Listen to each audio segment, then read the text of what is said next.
is Al over at MusicStoreLive.com, and today I have the great pleasure of talking to Warren Haynes, guitarist and vocalist for the Allman Brothers Band and Gov't Mule. And, how are you doing today, Warren? Great. So, now you just finished up Mountain Jam, which is, for people who might be listening who don't know what it is, yearly music festival that Warren puts on and organizes. How did that go this year? It was great. It was actually the 10th anniversary. Mountain Jam, which takes place in Hunter Mountain, New York, started out 10 years ago as a one-day festival, and eventually 2 days, then 3 days, and now it's 4 days: Thursday, Friday, Saturday, Sunday, and it was great. It was probably the best one so far. Oh man, that's great. Yeah, I went to a bunch of them, but I didn't make it down there this year. But yeah, I've had a lot of great experiences there. Were there any highlights? Any real kind of standout performances? Well, yeah, tons of them. I mean, it was as I said, the 10th year anniversary of Mountain Jam, the 20th anniversary of Gov't Mule, and the 45th anniversary of the Allman Brothers. So there was a lot of special occasions going on. Tedeschi Trucks Band sounded great. Michael Franti, Bob Weir's band Rat Dog. It was just tons of great music. And Humphreys McGee, Jeff Tweedy played. There was just such a diverse lineup of music, and that's kind of what it's all about. Yeah. Well, that's awesome. Hey, can you tell us a little bit about the rig you were using with the Allman Brothers this year? I'm mostly using a PRS amp that's a prototype of an upcoming model that may wind up actually being some sort of signature model. I've been using with the Allman Brothers the last several years mostly Paul Reed Smith amps, the Dallas, the Super Dallas. And the one that I'm using the most these days is based on this amp that Doug Sewell designed called a Texiplex. And I don't think it's commercially available yet, but it's going to be very soon. And Derek Trucks and I both have been using PRS amps in the Allman Brothers for several years now and really happy with them. That's cool. So is that kind of crafted for your sound, or is it just something that he built and he thought you might like? Or yeah, we've been doing a lot of experimenting, trying all the different amps, giving our input on what could make them better, and they've been wonderful working with us and taking any suggestions that we might have, and sometimes little subtle changes make all the difference in the world, and so I think not only are they building great amplifiers, but it's also cool that they're willing to kind of tweak them a little bit to fit our personality, and sometimes that leads to another model that people would really like. Yeah, I gotcha. So what do you look for when you're playing through an amp? I mean, you've probably played through hundreds. What really seals the deal for you? Well, I think a big part of my sound is getting enough gain from the power amp section of the amplifier, not depending on the preamp to give you all the gain. And sometimes that means cranking the amp up really loud. So whether it's a big amp or a small amp, having the amp work hard is part of the sound that I gravitate toward. I don't like oversaturated sounds. I don't like sounds that are too dirty, that compress themselves to the point that you can't use your own dynamics. I like for there to be a lot of headroom and the sound that I've got dialed up, and when I hit it hard, I want it to get louder. When I hit it soft, I want it to get softer. And when I hit it hard, I want it to be kind of dirty and distorted, but the softer I hit it, for it to respond in a cleaner sort of way. And so a lot of that sound is based on old amplifiers from the 50s and 60s that didn't have master volumes.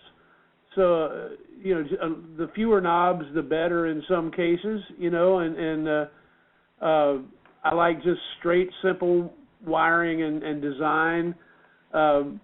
But what I'm looking for may not be the same as what someone else is looking for. I like a lot of bottom end and low mid range in my sound, but I also like it to be nice and clear and crystalline. But I don't like a harsh sound, and I don't like a sound that tires you out quickly. I like it to sound like a human voice, and since I'm a singer, I want it to sound kind of like my voice, and vice versa. Yeah. That's very cool. So all the gain then is coming from the amp. You're not, you don't use any pedals for that. In the Allman Brothers, I don't use any pedals.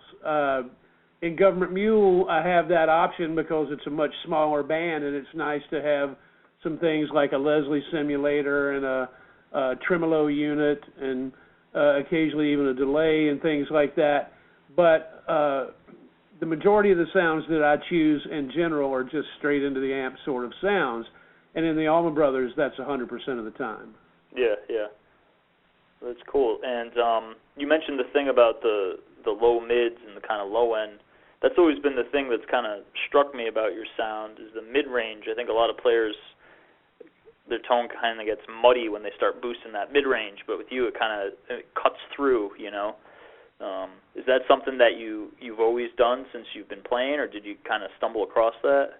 Well, everybody is looking for something different, you know, and I don't like a sound that feels like it's too notched out in the way that there are frequencies being dipped or taken away. Sometimes those kind of sounds sound good by themselves, but when you put them along with the rest of the band, they don't work as well, and they tend to get buried. So what I'm looking for is a lot of flat response where all the frequencies are kind of equally being represented. But having said that, I do a lot of switching back and forth from the treble pickup to the bass pickup and to the middle position with one of the volumes higher than the other. So in the way that Jimi Hendrix would move his toggle switch or his pickup selector on a Stratocaster constantly, I'm doing that on a Les Paul. I'm always moving the pickup selector to change the sound of where I am at the moment. I don't stay very long with the guitar set in one position. And if I go to a different position on the neck, I change the pickup selector. And I like for the two pickups to have a balanced sound between the two that kind of is just an extenuation of the same voice, you know. So, tone is one of those things that's very elusive, very evasive. Some nights you're very happy with your sound, and some nights not so much, you know, but it's something that we all chase on a nightly basis. Yeah. So did Paul seek you out, or did you kind of hunt him down? I know sometimes artists he likes will kind of do everything he can to get his gear in their hands. Well, how did you link up with Paul? Well, Paul and I have been friends since the late 80s. Oh, wow. And I have a working relationship with him in addition to that friendship that goes back that far. And so when he started building amplifiers and when he partnered with Doug Sewell and when they decided to make Paul Reed Smith amps, a lot of the industry was a little wary and thinking, sometimes when companies branch out into something they're not known for, it can be disastrous. And I, of course, had an open mind, as did Derek. And he came to an Allman Brothers show at the Merriweather Post Pavilion in Maryland and brought an amplifier. And when I plugged into it, before I changed any of the knobs or any of the settings, it instantly sounded good. And that's always a great sign. And so we started having a conversation at that point about different options, different designs, and the different models they were going to be making. And I was going to be, at that time, I was going to do a tour with the Grateful Dead, with the Dead, which they just refer to as the Dead these days. And I wanted a very clean, crystalline sound for that. And he showed me that I could get kind of like an Allman Brothers sound and a very clean, clear sound from the same amplifier, and I was very impressed with that. And of course, we took it from there and tried a lot of different amps and a lot of different combinations. But as I said, they've been great to work with. They're willing to try anything, and of course, I'm willing to try anything, but I'm very particular about what it is that I need. Yeah. So, we're talking about tone here. We spoke with Carlos Santana the other day, and getting some of his insights about sound and tone, and he was talking about this idea that tone is less something you kind of seek out and have to search for, and it's more something that you come to accept or to realize you already have. And I'm wondering if you can just comment briefly on that, maybe for guitar players and musicians who might be listening in, who are in that phase where they're kind of finding their sound and realizing what their sound is. Well, a lot of your tone comes from your fingers and the way you attack the guitar with your left hand and with your right hand.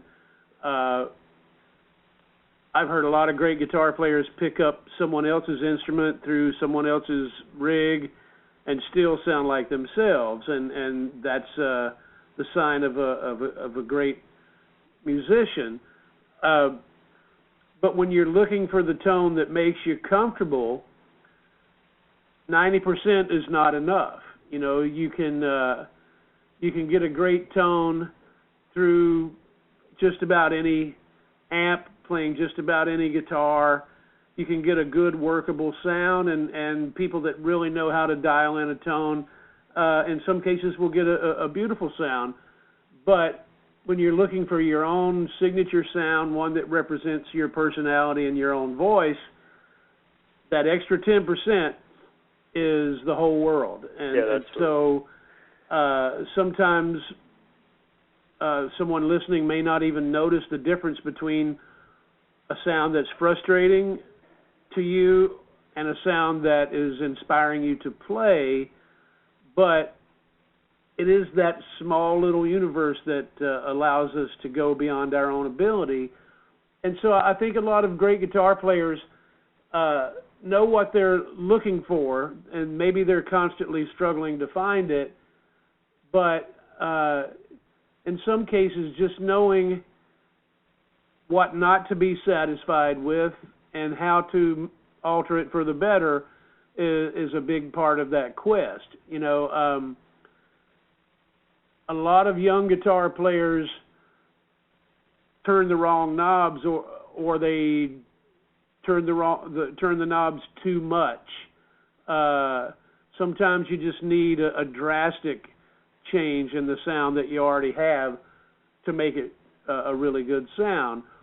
And again, just from my own taste and experience, not depending too much on distortion and high gain to make you feel comfortable, because it's easy to turn up the gain and make it easier to play, but when you listen back to it, it's not nearly as responsive and not nearly as human and unique. And so finding a sound that can inspire you with less gain sometimes is even harder, because it's the cleaner your sound is, the harder it is to dial up a sound that's inspiring and lets you play and be yourself. Yeah, I think that was really well put. What was that process like for you? I know you were a singer before you were a guitar player, and you said earlier that you want your guitar sound to mimic your vocal sound. When did you really find that your electric guitar sound?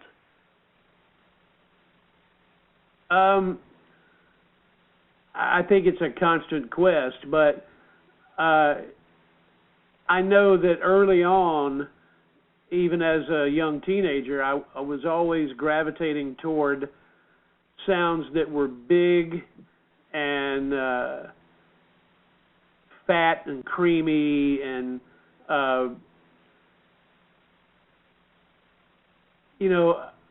I love hearing all sorts of tones, but for my own personal taste,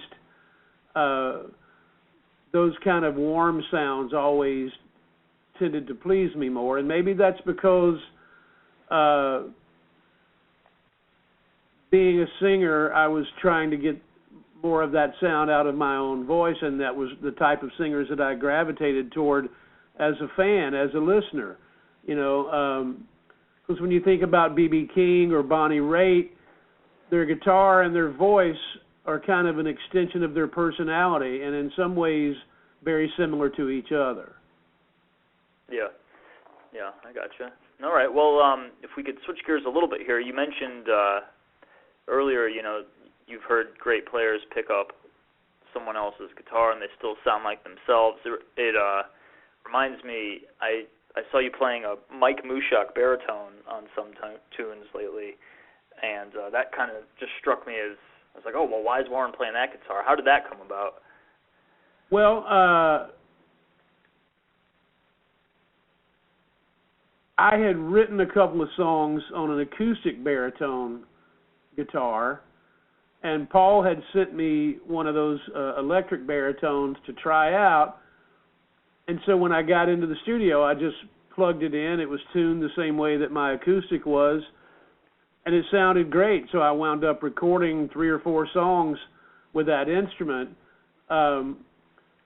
not even really knowing the origin of the instrument, just liking the way it sounded, and it turned out to be perfect for what I was looking for. And then, oddly enough, when we were leaving the studio and flying out to do a festival, Mike and I wound up sitting across from each other on a plane. And we started having a discussion, and he realized that the guitar that I had been using on the recording for a few songs was his model. And it was kind of a small world coincidence, Yeah. And I'm sure I utilize it in a completely different way than he does, but that's a sign of a great instrument. You can use it in a lot of different contexts. Yeah, that's very cool. Do you know the tuning off the top of your head? It's just tuned B to B, like standard tuning, but a fifth below. Yeah, I gotcha. That's cool. And were you solo on that too? I imagine that has to be a little thorny if you're using heavier strings and stuff. Yeah, I do. I enjoy it. It's such a big sound that it's inspiring to play. I feel like I can't play as many notes or as quickly, but the sound is so massive that it kind of inspires me to play in a whole different way. Yeah, that's very cool. Cool. So if we could change gears here, 2014, as many people know, is your last year with the Allman Brothers. You've been playing for them for 25 years, I think. So leaving has to be a very kind of bittersweet and poignant thing. Can you say a little about how you knew it was the time to leave, and what the last shows feel like, and maybe what's next for you? Well, this is something that the entire band has been talking about for about 3 years now, and my prediction is that the band as an entity will stop touring at the end of this year. That's been something we agreed upon, as I said, for about 3 years ago, and we've been planning accordingly ever since then. It's been very confusing in the press because this year some people started kind of having doubts about whether or not it was the right thing to do, but Derek and myself had made our plans accordingly and still felt like it was the right thing to do, and I think almost everyone in the band, if not everyone at this point, feels that way as well. So it's been a little bit misleading, but it was a group decision. It wasn't a decision that we made. It was a decision for all of us to pick the right time to go out with a bang. Yeah. And what are you planning on doing with your extra time? Well, the Allman Brothers only work a small part of the year, so it's not like I'll be gaining a whole lot more free time, but I look forward to spending more time with all my different projects and to spending more time with my family. And there's a lot of recording projects that I'm very excited about, and I definitely won't have any shortage of projects. Yeah, plenty of stuff to work on still. That's great. Yeah, I really dug the last Mule album, Shout. That was really cool. Do you have any plans for Mule coming up? I mean, how do you follow such a great idea like that? Shout came out at the end of September, so we're still midway through touring to promote that record. We're going to be spending a lot of time in Europe. We've been to Australia and Japan, and we're going to be doing a lot more touring in the States. We'll be promoting Shout at least through the end of the year, if not further. And it is a record that we're very proud of, and it also coincides with our 20th anniversary. So I'm very excited about all the touring that we're doing right now. And, of course, looking forward to making the next record as well, but we're kind of still midstream on this one. Yeah. Well, Warren, we've been interviewing some people, and we're asking everybody this question just as a way to kind of unify everything. So I'm wondering, to get your take on it, what is music? What is music? What is music to Warren Haynes? Saving grace, for sure. I can't imagine life without music.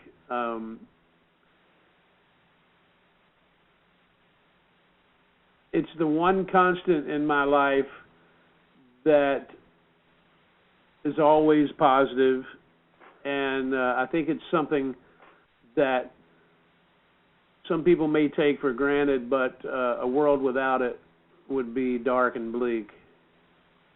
Yeah. All right. Yeah, we've gotten some interesting responses so far from the breath of God, and then we've gotten the universal language thing, and one person just kind of laughed and said, "What isn't music?" which I thought was kind of cool. Well, it is a universal language, and I think it was Kurt Vonnegut that said, "Music is proof that there is a God." Yeah. Yeah, and saving grace. He was an atheist. Right. That's great. Well, hey, Warren, I really can't thank you enough for talking with us today, and I just got to tell you, I got the Dose album when I was a freshman in high school, and I listened to it constantly, and that was really the album that made me want to start playing music. Oh, wow. So my friends and I kind of went through high school, we would just kind of hang out and watch The Deepest End. It was around when that DVD came out. And that really kind of sparked my interest, and now I work for a music store, and I have a degree in music, and I play music, and so I just want to thank you for the honesty and generosity of all of your music. Well, thank you, man. I appreciate that very much. And I look forward to seeing the Mule again soon. I haven't caught one of your shows in a while, so maybe on that Shout tour. Yeah, the band is pretty much at a really high point right now, musically, and as far as the chemistry and everything. We're very excited about where we are, and it feels great. Yeah, Danny's been playing guitar a lot. I noticed. I've been watching some videos on YouTube. Yeah, and he played a lot on the new record as well. Yeah, that's very cool. What's that like? There were several songs. There were 3 or 4 songs that we tracked with 2 guitars, and then if we wanted to add keyboards, we added them after the fact. Oh, but I see. It brought a whole other vibe to the sessions to do the basic tracks with 2 guitars instead of guitar and keyboards. Right. Cool. All right. Well, unless there's anything you want to add, Warren, I think I'll let you get going. Well, I hope to see you at one of the shows coming up. Yeah, me too. Well, thanks for listening, everybody. We're talking to Warren Haynes. This is Al over at Music Store Live, and we will see you down the line, Warren. Sounds good. All right. I'll see you, man. Bye-bye.